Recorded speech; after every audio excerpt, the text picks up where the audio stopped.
welcome to Jurassic Park for a minute. We'll be discussing the second Jurassic Park sequel, 1 minute at a time. I'm Brad. I'm Dave. And today we're back to discuss minute 64 of Jurassic Park 3. But before we get to that, David, I've been searching or having a bit of a look around on Jurassic-Pedia.com and found an article from one of the IDW comics, which I'm trying to see the name of that comic now. I did not plan this out at all. Oh, sorry. Yes, the IDW comic Devils in the Desert, which is the second Jurassic Park comic series released by IDW. We have a very familiar looking Pteranodon there, which has described and drawn much the same as what we see in Jurassic Park 3, which is interesting. Sort of explains how these animals get off the island and go to the hills and mountains of Southern California, which sort of was going to be one of those things that happened post Jurassic Park 3, and even some of the online media stuff sort of for Jurassic World described how Hoskins, although I think they went to Canada, didn't they, eventually? Yeah, I think they nested somewhere in, like, Ontario or something. Yeah. But it's interesting that they're sort of, here in this story, they're coming down, killing cattle, at a cattle ranch, and then that obviously goes to killing people as well. And At least they didn't go to Enid, Oklahoma. Oh, I could get you could do a John McClane quote there, or you could do a Samuel L. Jackson quote. Neither one appropriate for this podcast. No. We'll try to keep it PG-13. Yeah. But at the end of the series, and spoilers ahead if you don't want to know what happens in this comic, InGen steps in and captures most of the animals and takes them back, but 3 remain, and one of them, or 2 are killed, and the third one's killed by a polar bear at a zoo. So a little bit out there, but most comics are. It might be worth getting and having a look. Interesting that it says it's second Jurassic Park series. Well, I suppose IDW wouldn't have done the original series, and that they would have only taken over post Jurassic Park 3. Well, just for a little bit of background here, the hippocratesi nomenclature actually comes from Jurassic Park Legacy. We originally kind of started making up some pseudo nomenclature to kind of differentiate these animals from their relatives found in the fossil record. And so, for example, this one, hippocratesi, literally meaning hypocrite, because these pteranodons, of course, have teeth. And it's interesting is that they not only appear in this comic, but they also appear in Jurassic Park the game as pteranodons that are seen as, for some reason, free range, which is odd because you would think that they would be the species from the Lost World that would be free range, and not these, which presumably are kind of a dirty secret that Hammond and InGen kept off the record, you know? Yeah, and we've always speculated that those ones from the Lost World were smaller and probably not capable of being able to fly to the mainland, where these ones are much bigger and could, or possibly could, and that's why we've got them in a cage. But yeah, and even the artwork here's got the teeth as well. Yeah, we did mention that briefly when Jay was on. I think when we went on a few tangents and were talking animals across the franchise. But head over to Jurassic-Pedia.com to find that article and a lot more. Can you fly one of those? Maybe. As long as the sail's not torn. Well, let's take it. Dave, reading into 64. sure. As we ended on minute 63 of Jurassic Park 3, everyone found themselves in the river. Billy, on the other hand, was stuck high up on the canyon wall, with the Pteranodon circling, ready to attack. As we open on minute 64, Eric's on the riverbank and points up to the canyon wall and says there he is, as the others come out of the river and join him. At the 6-second mark, Paul and Grant turn and start running back upstream towards Billy, while Amanda pushes Eric downstream, away from danger. At the 14-second mark, we cut back to Billy up on the canyon wall as he undoes the top clip of his harness and then the bottom clip, which releases him and he falls free down to the river below, narrowly avoiding 2 rocky islands in the river. As Grant and Paul get closer, Billy runs downstream, but a Pteranodon swoops in low and picks him up. Unable to carry the weight, he's soon let go again and splashes back into the water. At the 29-second mark, Paul and Grant enter the water, Grant yelling, "Hang on, Billy," just as the Pteranodons come in and attack again. At the 32-second mark, we cut back to a large steel gate, as Eric arrives first, then Amanda, and they both work together to open a large steel door. At the 38-second mark, we cut back to Billy in the stream. Paul stops Grant as Billy starts to get washed down the rapids, and the Pteranodons start pecking at him. And his last words, "Get away, get away, get away."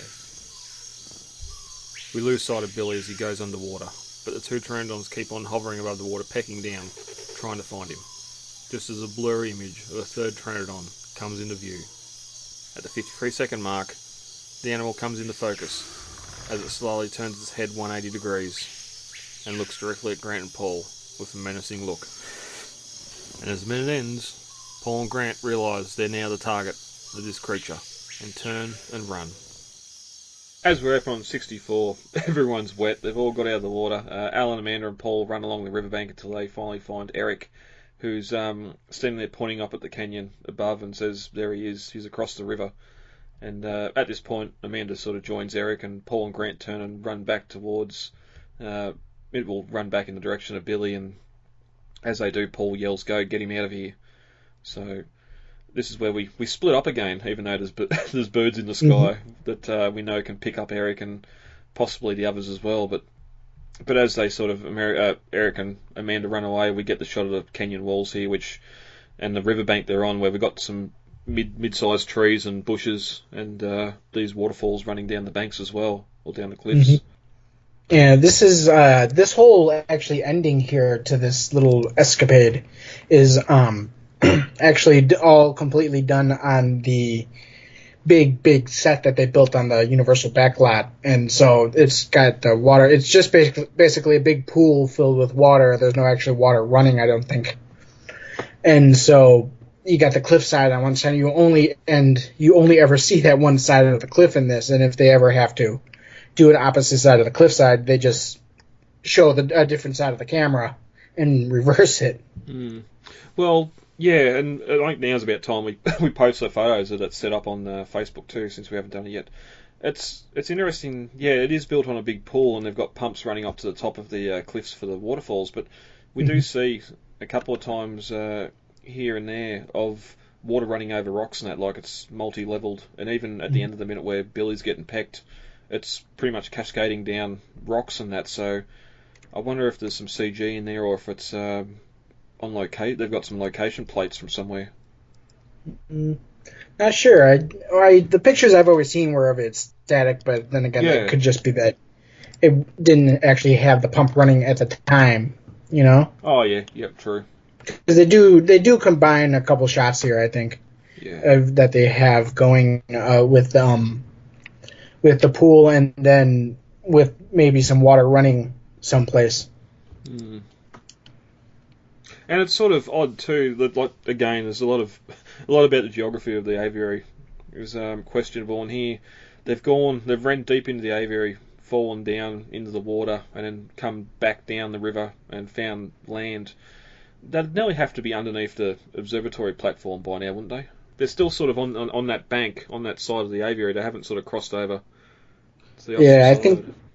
Yeah, they're basically almost at the edge of the cage by this point, when the aviary platform was more to the center of the aviary. Yeah. Well, I suppose too. We in a minute when we start to see Billy come down, it's where the sort of shoreline starts on the riverbank, and that's assumably back there somewhere where the stairs fell down earlier and landed in water and not on dirt or on hard ground.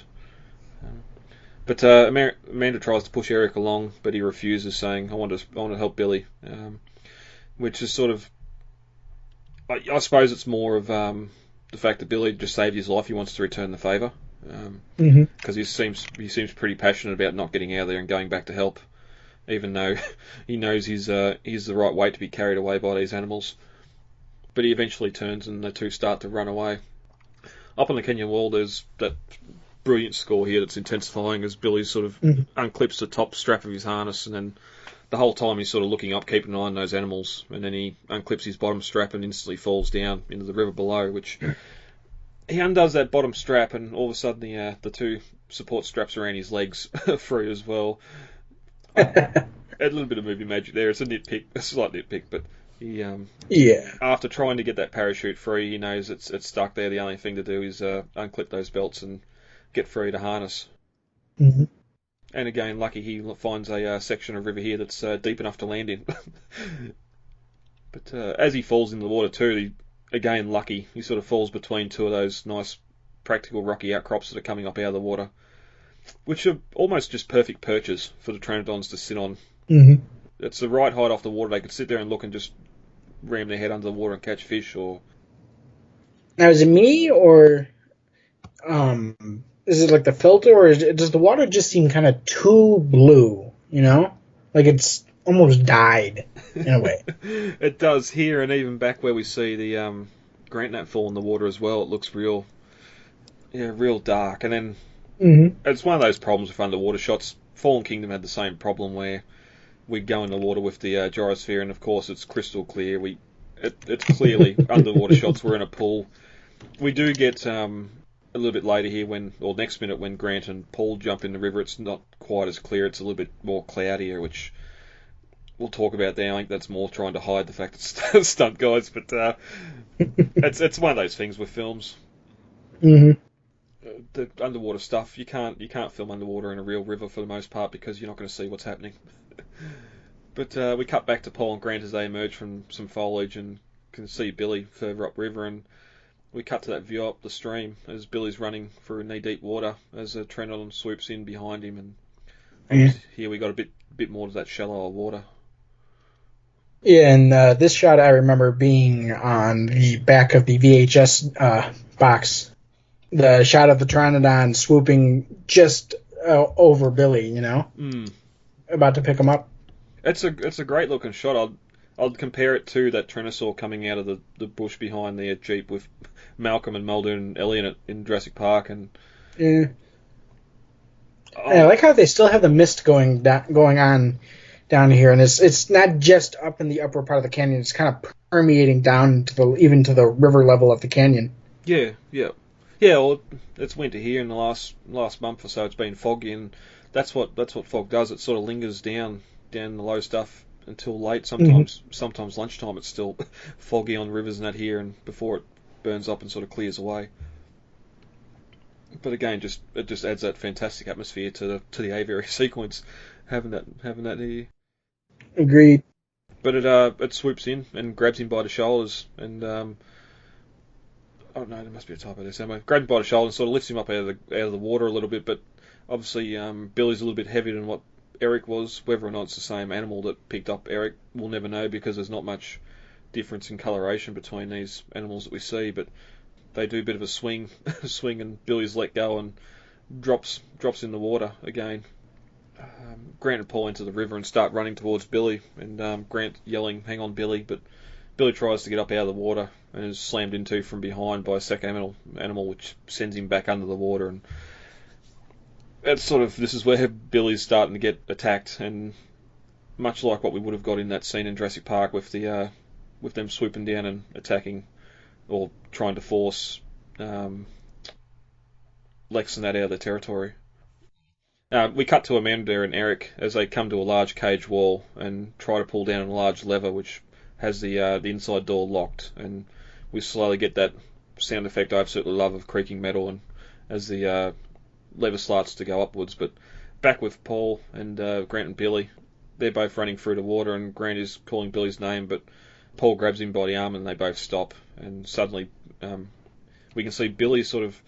It's like there must be a little stream going off to the side here because it's a completely different angle than what we had before.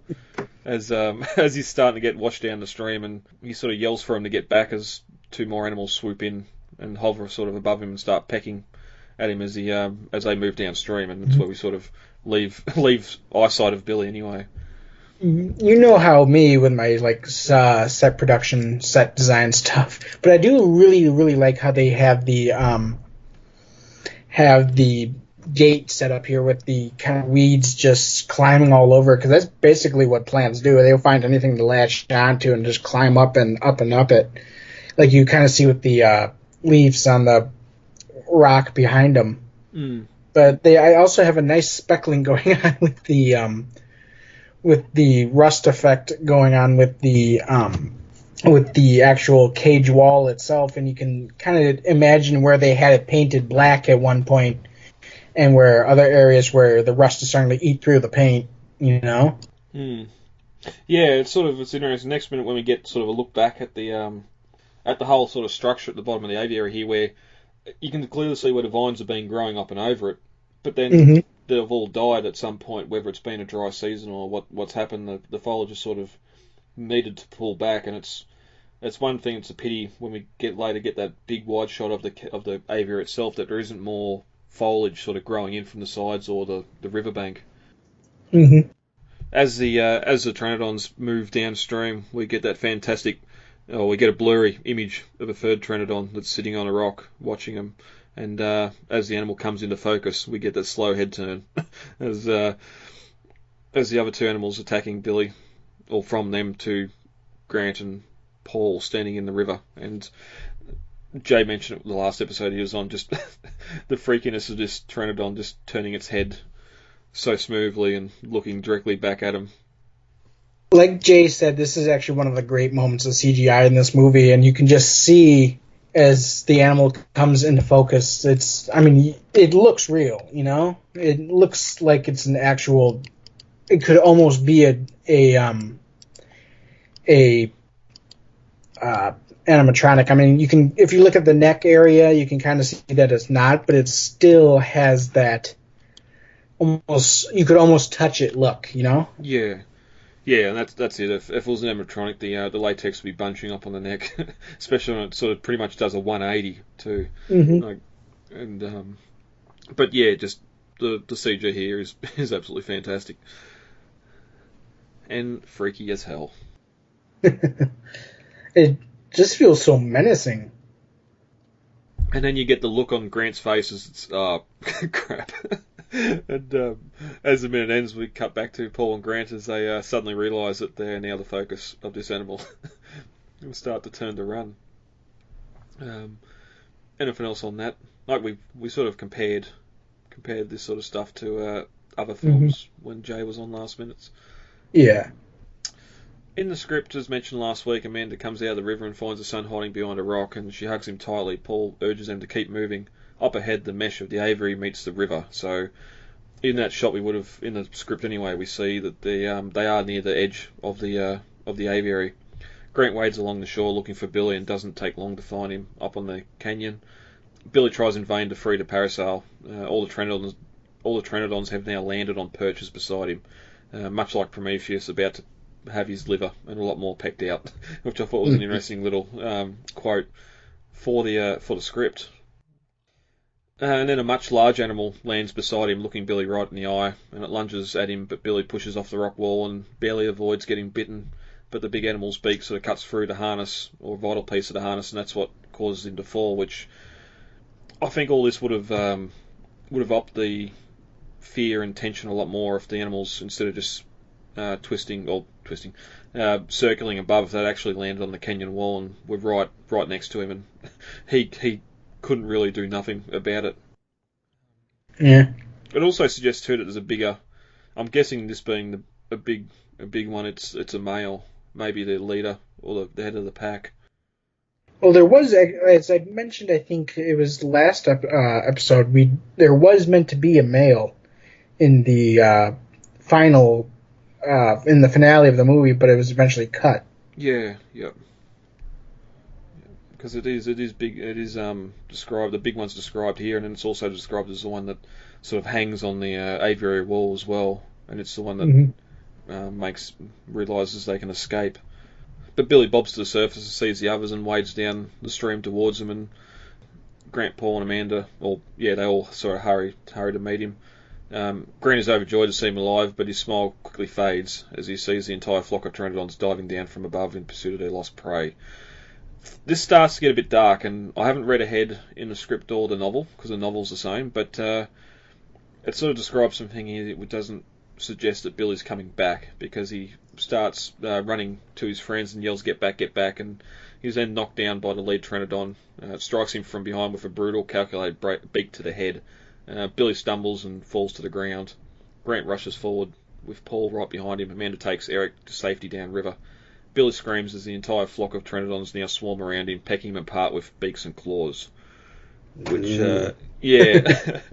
And Grant yells Billy's name, but Paul tells him it's no use, Dr. Grant. No use. And Grant just can't take his eyes off Billy, whose blood stains the water rushing by. Again. Yeah, that's like way Dieter style dead. Which is funny because actually in the movie, in the script, Billy does not come back. He does die, and I believe that he only comes back in the shooting script because the actor complained, and he kind of said that I prefer not to die, basically. And so they rewrote the ending so that the actor did not have to die. Which is interesting, because we've got, I think, off quick count, we've got 9 main cast members on Island. We lose Nash and Cooper We straight lose up. like 3 of them. Yeah. Nash, Dusky, and Cooper. Yeah. And that's minutes ago. That's even Udesky is back with the Raptors near the halfway point of the movie, and with what we get here with the aviary, then later with the Spinosaur, it's another death here probably would have been warranted. I think Billy's sort of the one that we could have lost here, and I think it's his death could have had meaning because he tried to steal the eggs, and as much as Grant kept on giving him the evil eye, I think there's no, even at the end of the film, there's still no redemption for Billy taking eggs apart from, I found your hat. So it's